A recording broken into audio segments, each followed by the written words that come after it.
સુરતમાં પોતાના જ ઘરમાં 72 કલાક સુધી વિડીયો કોલ પર ડિજિટલ અરેસ્ટમાં રહેલા સુરત મનપાના નિવૃત્ત એક્ઝિક્યુટિવ એન્જિનિયર અમિત દેસાઈને સુરત સાયબર ક્રાઇમ પોલીસે ફિલ્મી અંદાજમાં રેસ્ક્યુ કરી તેમની જીવનભરની કમાણીના 46 લાખ બચાવી લીધા.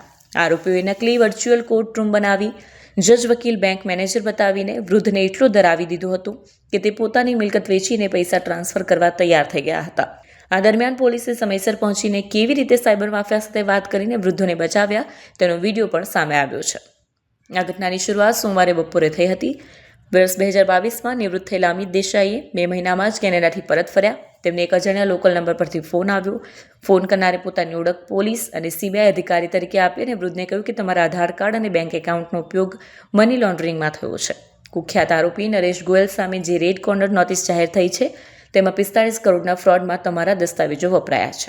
અમિત દેસાઈ અંગે કઈ પ્રતિક્રિયા આપે કે કંઈ સમજે તે પહેલાં જ તેમના મોબાઈલ પર એસબીઆઈ અને સીબીઆઈના લેટરપેડ પર લખેલા બોગસ ડોક્યુમેન્ટ્સ અને વોરંટનો મારો ચલાવવામાં આવ્યો. એક નિવૃત્ત અને સન્માનિત અધિકારી માટે આ આઘાતજનક હતું. સાયબર ઠગાઈ કરનારાઓ એટલી સિફતથી જાળ બિછાવી હતી કે અમિતભાઈને વિશ્વાસ આવી ગયો કે ખરેખર તે મુસીબતમાં ફસાઈ ગયા છે. આ ડરને વધારવા માટે સાયબર માફિયાઓએ નકલી કોર્ટમાં એક અન્ય આરોપીને 90 દિવસની જેલની સજા ફટકારી અને વૃદ્ધને કહેવામાં આવ્યું કે જો તમારે જેલ નથી જવું તો સહકાર આપવો પડશે. આ દ્રશ્યો જોઈને અમિત દેસાઈ ફફડી ઉઠ્યા. આ ખેલનો અંત ત્યારે આવ્યો કે જ્યારે બુધવારે સાયબર માફિયાઓએ અમિત દેસાઈ પાસે તેમની તમામ પ્રોપર્ટી અને બેંક બેલેન્સ ખાલી કરીને 46 લાખ રૂપિયા આરબીઆઈના નામે આપેલા એકાઉન્ટમાં જમા કરાવવાનું દબાણ કર્યું. આ સમયે અમિતભાઈને શંકા ગઈ અને હિંમત કરીને પોતાના ભાઈને જાણ કરી અને તેમના ભાઈએ તરત જ સાયબર સેલનો સંપર્ક કર્યો. સાયબર સેલના ડીસીપી વિશાખા જૈનની સૂચનાથી પોલીસની એક ટીમ તાત્કાલિક અમિત દેસાઈના ઘરે પહોંચી. જ્યારે પોલીસ દરવાજામાં પ્રવેશી ત્યારે અમિત દેસાઈ તે જ વિજય ખન્ના નામના સાયબર માફિયા સાથે વિડીયો કોલ પર હતા. પોલીસ અધિકારીઓએ ધીમેથી રૂમમાં પ્રવેશ કર્યો અને આખી બાજી પલટી નાખી. પોલીસ અધિકારી જ્યારે અમિતભાઈની બાજુમાં પહોંચ્યા ત્યારે સાયબર માફિયાને કંઈક અજુગતું લાગ્યું. તેણે અમિતભાઈને પૂછ્યું, તમારી બાજુ કોણ છે? આ સાંભળતા સાયબર સેલના અધિકારીએ અમિતભાઈના હાથમાંથી મોબાઈલ આંચકી લીધો અને કેમેરો પોતાની તરફ ફેરવી દીધો. સાયબર સેલનું નિવેદન અને ચેતવણીએ આ સમગ્ર ઓપરેશન પાર પાડનાર સુરત સાયબર સેલના ડીસીપી વિશાખા જૈને જણાવ્યું કે અમને જાણકારી મળતા જ અમારી ટીમ અમિતભાઈના ઘરે પહોંચી. તે સમયે તેઓ સંપૂર્ણપણે ડિજિટલ અરેસ્ટની સ્થિતિમાં હતા અને ખૂબ જ ડરેલા હતા. તેમનું સફળ રેસ્ક્યુ કરાયું છે.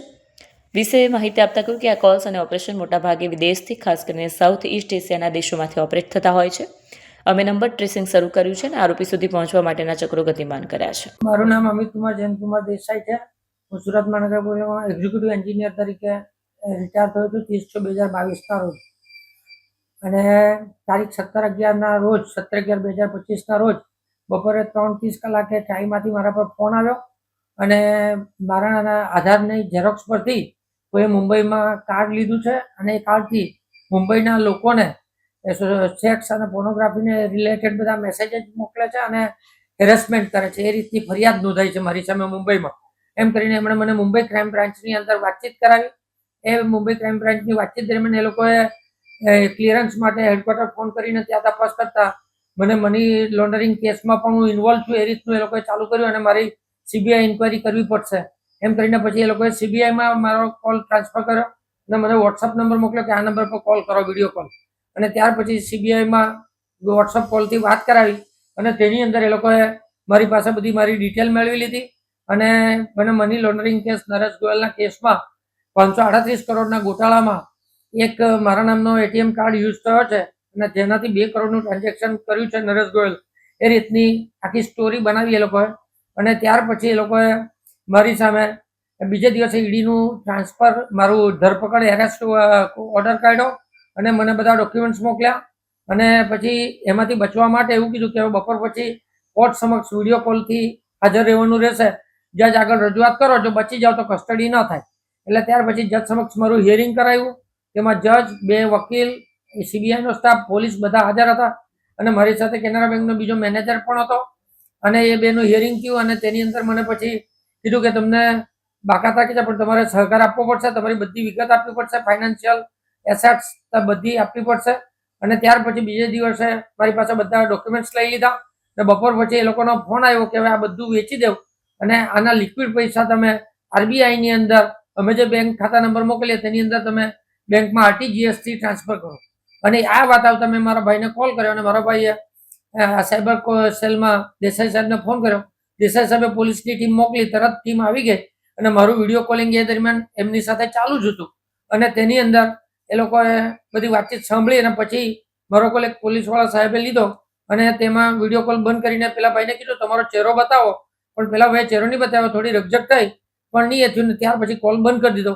પછી અમે સાયબર સેલ ઓફિસે આવ્યા, મેડમને મળ્યા અને સાહેબને મળીને બધો મારા કેસની ડિટેલ આપી અને તપાસ ચાલુ કરી સાહેબ. એટલે એમ તો એ બધું જ એમ કે વેચી દેવું એવું કહેતા હતા. પછી મારી પાસે કઈ હતું નહીં એટલે શેર અને મ્યુચ્યુઅલ ફંડ ને એ બધાના પેપર્સ જે હતા તે કર્યા તો એની અંદર 46 લાખ જેવી રકમ થતી હતી અને એ પૈસા એમ કે આ બધું વેચી દેવ તમે ને એ પૈસા અમને લિક્વિડ ટ્રાન્સફર કરો. ગઈકાલે સાયબર ક્રાઇમ સેલ સુરત પોલીસને માહિતી મળી કે એક એસએમસીના રિટાયર્ડ વરિષ્ઠ નાગરિક છે, એમનું નામ છે અમિતભાઈ દેસાઈ અને એમની સાથે ડિજિટલ અરેસ્ટની પ્રક્રિયા ચાલુમાં જ છે.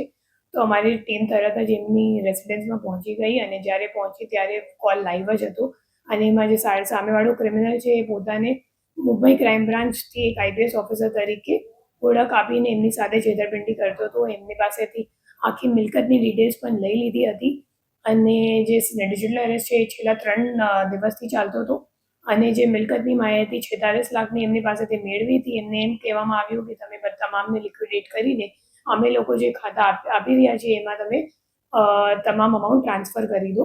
અને એના સિવાય એમને એક ડરાવવા અને ધમકાવવામાં પણ આવ્યું હતું કે તમારો જે આધાર કાર્ડ છે અને ફોન નંબર છે એક મની લોન્ડરિંગના કેસમાં ઉપયોગ થયો છે એટલા માટે તમને ડિજિટલ અરેસ્ટ કરવામાં આવ્યું છે. તો હું ખરેખર તમામ નાગરિકોને અપીલ કરું છું સુરત શહેર પોલીસ વતી કે એવા કોઈક પ્રક્રિયા ડિજિટલ અરેસ્ટની કોઈ પણ પ્રક્રિયા કોઈ પણ લો એજન્સી જે ઇન્ડિયામાં છે એ નથી કરતી. અમે લોકો જે અરેસ્ટ કરીએ છીએ એ માત્ર ફિઝિકલ અરેસ્ટ હોય છે અને તમે એવું કંઈક કોલ આવે અને એ લોકો કહે કે તમે ડિજિટલી અરેસ્ટ થઈ ગયા છો તો તરત જ લોકલ પોલીસ સ્ટેશન અથવા તો સાયબર ક્રાઇમ પોલીસ સ્ટેશનમાં જાણ કરો અને એવા કોઈ કમ્યુનિકેશનમાં સામેવાળા સાથે એન્ગેજ નહીં કરો. એમને કોઈ તમારું જે પર્સનલ ડિટેલ્સ છે કે ખાતાનું ડિટેલ્સ હોય કે તમારું ઇન્વેસ્ટમેન્ટનું ડિટેલ્સ હોય કોઈ પણ આપવાની જરૂરિયાત નથી, કેમ કે એ લોકો થોડો ઘણો આઈડિયા લઈ લે છે કે તમારી કેપેસિટી કેટલી છે અને એ મુજબ તમારી સાથે ફ્રોડ કરે છે.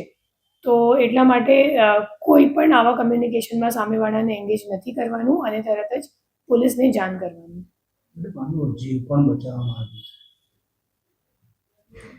એમના જે અમે લોકોને જે મોબાઈલ વગેરે મળ્યું છે, નંબર વગેરે મળ્યું છે, એમનો ટેકનિકલ વર્કઆઉટ કરીને અમે લોકો જે ક્રિમિનલ છે એમને સુધી પહોંચવાનો પ્રયત્ન કરી રહ્યા છીએ અને જે કાકા છે એ તો બચી ગયા. એમનો જે 46 લાખ રૂપિયા છે અમે લોકો એમને રેસ્ક્યુ કરી લીધું છે અને અમાઉન્ટ ટ્રાન્સફર એ કરે એના પહેલાં આપણે ત્યાં પહોંચી ગયા હતા.